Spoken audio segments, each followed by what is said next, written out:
Okay. Don't mess with me. Welcome back to Arguing Semantics. Today, minor spoilers ahead, though nothing you wouldn't know if you haven't seen the second trailer for this movie. We are talking today about the Nick Cage vehicle starring Nick Cage, where he plays Nick Cage, The Unbearable Weight of Massive Talent.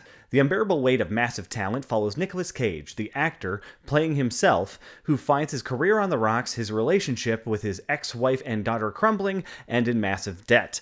After losing out on a career-changing role, he decides to take a job appearing at a rich man's birthday party after deciding to retire from acting. But when he arrives for the event, he finds his rich benefactor Javi to be a kindred spirit who reinvigorates his love of the craft. However, Nick is quickly approached by the CIA and turned into an undercover agent to investigate a kidnapping with international implications. He must now find out if he has the talent to pull off the role of a lifetime. The first question a lot of people are probably asking is it good? And the answer is yes. This is a very, very fun movie. Overall, it's just very solid. For the most part, it is pretty much what you'd expect it to be. There are a few aspects of it that definitely raise it just slightly above that, but never to the highest heights it could have reached. In the end, it is a very solid, self-aware comedy, giving you just a little bit beyond that. It is not the first time this concept has been done, but it has rarely been done this well or this fun. They do a great job of playing up all the connotations of Nicolas Cage playing himself, as well as the meta-narratives that they set up throughout the film, and then adding in just the right amount of self-awareness that the movie is elevated by it and doesn't come off as overbearing or too obvious or too cloying. It doesn't overstay its welcome. Acting-wise, Nicolas Cage is in top form. This is probably his most fun role that he's had in years outside of maybe the Croods movies. You can tell that he is honestly having a really good time making it. And just, it is a good example of the, is Nick Cage a good or a bad actor trope? In this case, it definitely falls on the good actor end of the spectrum. I think it's a combination of he knows the movie that he's making, and the directors know how to wrap their movie around him. At the same time, it also works well because his main foil in the movie, or his main partner in the movie, Pedro Pascal, who is continuing his winning streak. I don't think I've seen him in a bad project yet, personally. And he is just delightful in this movie. He comes across as very earnest and very nice, and right up until he doesn't, and then does again. Just the right combination of naive and threatening at the same time. Very, very good. The other kind of standout, more of in the writing, Tiffany Haddish is good in it as one of the CIA agents, in how she chooses to handle Cage by playing to his acting instincts is very, very well done. In general, the script is just pretty well written.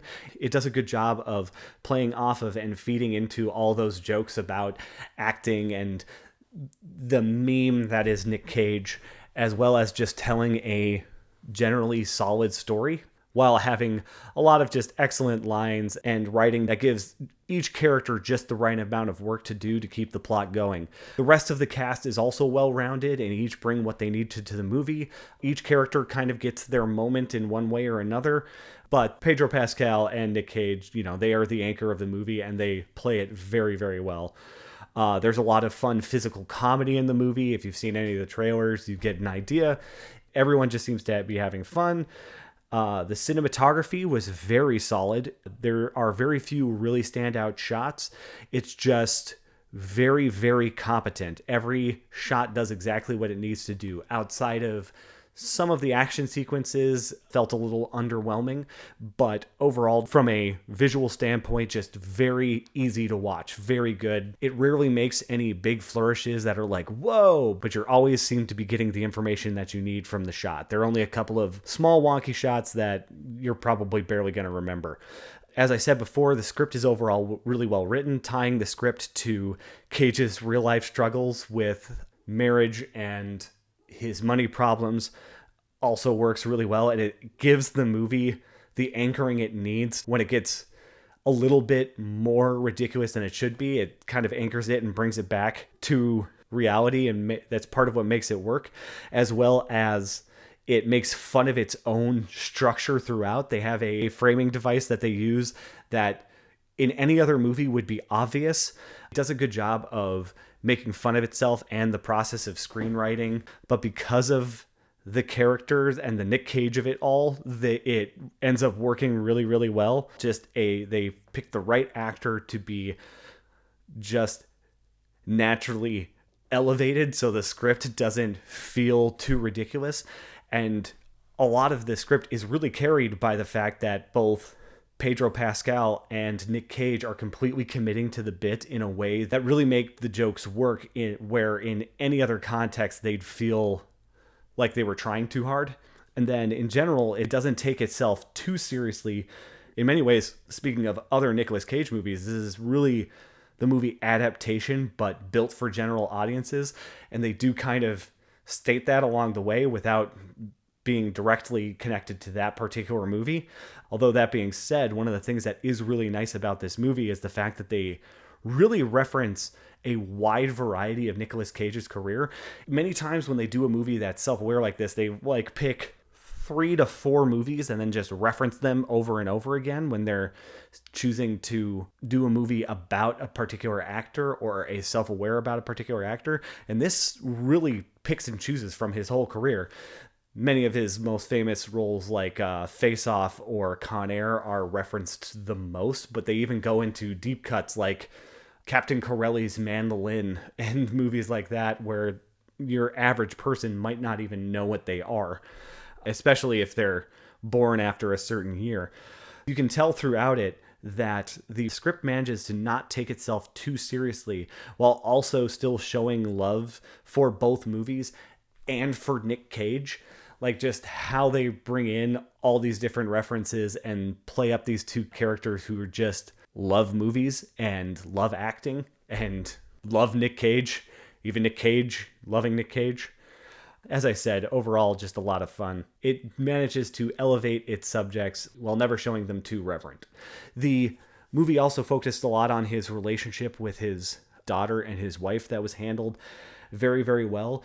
Starting the movie off kind of based on his real life struggles with money and relationships was pretty nice, and it did do a good job of setting his character up as character growth throughout the movie. I'll get to more of that in the spoilers, though. My last major positive was the framing device. While it was a bit obvious, still worked really well throughout the film.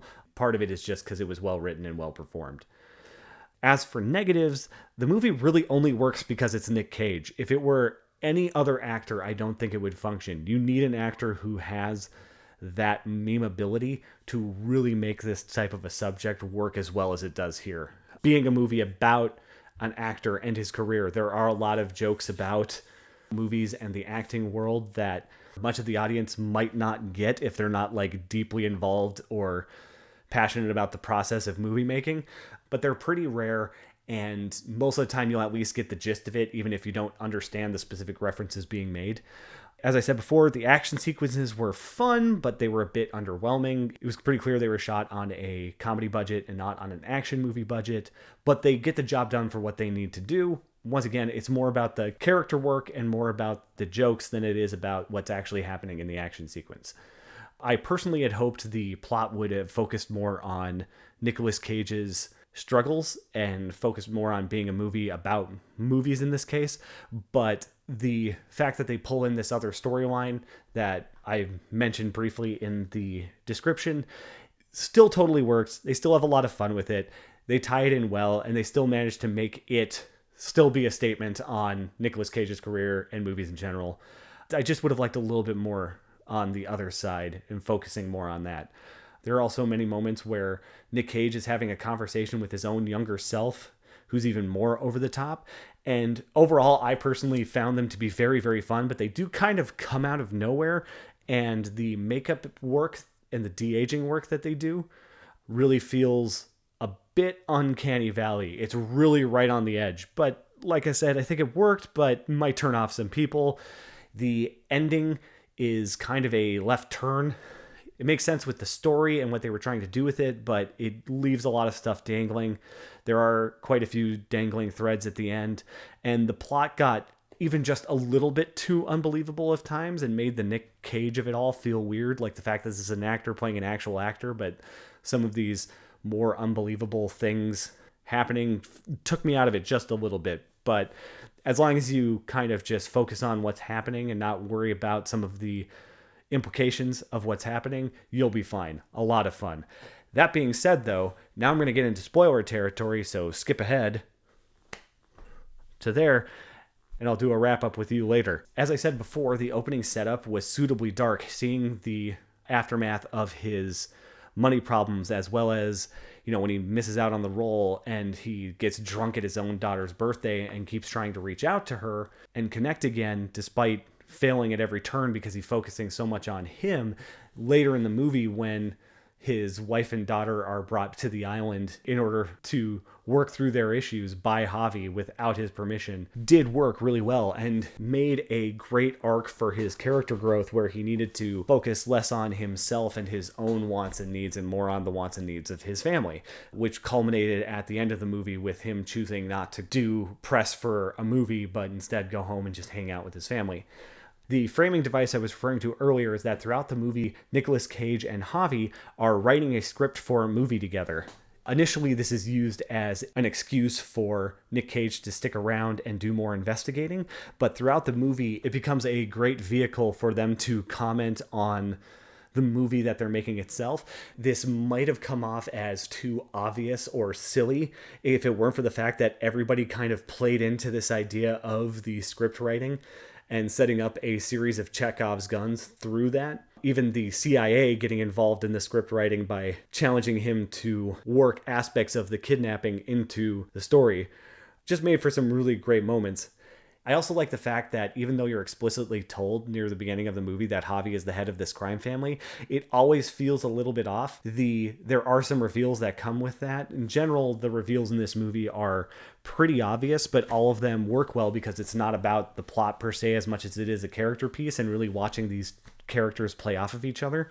And seeing Javi continuously just trying to be a good guy even when he's doing it the wrong way and coming across as threatening really worked great throughout the movie, including the cliff scene where right away at the beginning you think they're being chased by somebody and it turns out it was just an improv exercise to try to get Nick Cage back into his acting mode, and it actually worked, and they bond over these movies. It's super endearing, it's super cute, and just after that point the movie has you won over from there. The LSD trip they go on later is great. Seeing them acting out all these ridiculous movie moments on accident was great. As I said, the CIA agents playing off of his acting sensibilities as well was a lot of fun, specifically stuff like he is being paralyzed by a paralytic drug and he's got the antidote in his hand and he can't quite do it, and then Tiffany Haddish just screams action and he immediately pops up and stabs himself in the leg. Just moments like that really tie everything together. The CIA plotline did feel weird at first, especially because of the first trailer set itself up to be this character study of Nick Cage himself, and bringing in this kind of more action-y spy thriller aspect to it felt weird, but in the end they did use it to tie together all of the elements of Nick Cage's career and his relationship with Javi by making his investigation swim together with all the things that him and Javi are doing and bonding over. Generally really liked that. As I said before, the reveals were pretty obvious but still played well. The cousin being the actual kingpin, the fact that Javi was really just trying to be a good guy the whole time, the reveal of his secret room where he's got all of these Nick Cage paraphernalia. Like I said, obvious but played well. There were a lot of really great callbacks throughout the movie. Like I said, there was a series of Chekhov's guns set up that some of which you don't even realize. Specifically, a great example was they mentioned early on that his ex-wife is a makeup artist, and then they go to a safe house where they've got stuff for costumes, and they decide to use those two aspects in order to rescue Nicolas Cage's daughter later in the movie after she is also kidnapped, which also leads to Sharon Horgan's badass moment, which was one of the best parts of the movie, where she called out the Kingpin in a really, really great way. A lot of fun. The only major problems in the plot really come near the end. The fate of the CIA agents was really underplayed. Like, they both die, and it felt like, in a way where it felt like they were going to come back. But yeah, they just kind of die and are left there and never talked about ever again. And it just felt really, really weird, especially with everything they were involved in throughout the movie. And then while the choice to cut away at the very end of the movie into the end of the movie that Javi and Nick are writing, like, it goes from what they're actually going through, and then all of a sudden they are clearly on a different set with different actors. The Demi Moore cameo was really great, but yeah, it worked with what they were doing with the movie, but it did leave a lot of threads dangling. Like, Javi's getting shot and then he's just there. The CIA agents were murdered, but no consequences came of that. How are they able to get away with, doing a movie based on stuff that probably would have been classified? All that stuff. I feel like the movie overall would have been better if they just played out, but it worked for what it was. Now that that's all said, we're back from spoilers. To close out, overall, if you've watched the trailer and you think that movie sounds fun to you, go see it. It is very solid. It's not as good as it could have been. It could have pushed it a little bit more, but for what it is, it was still very, very good. I would say it's a solid 8 to 9 range. It's very breezy. It's not too long. It doesn't overstay its welcome. It's just a very, very good self-aware comedy. If you're a fan of Nick Cage, go see it. If you're a fan of self-aware comedy, go see it. Just a strong recommendation for me on this one. But yeah, so I just want to say thanks to everybody who's been watching all my videos. Like, comment, subscribe, all of those things. If you've seen the movie, leave a comment down below. I'd love to hear what you think personally. I always love to hear other people's opinions. That being said, my name is James, and this has been Arguing Semantics. Like and subscribe.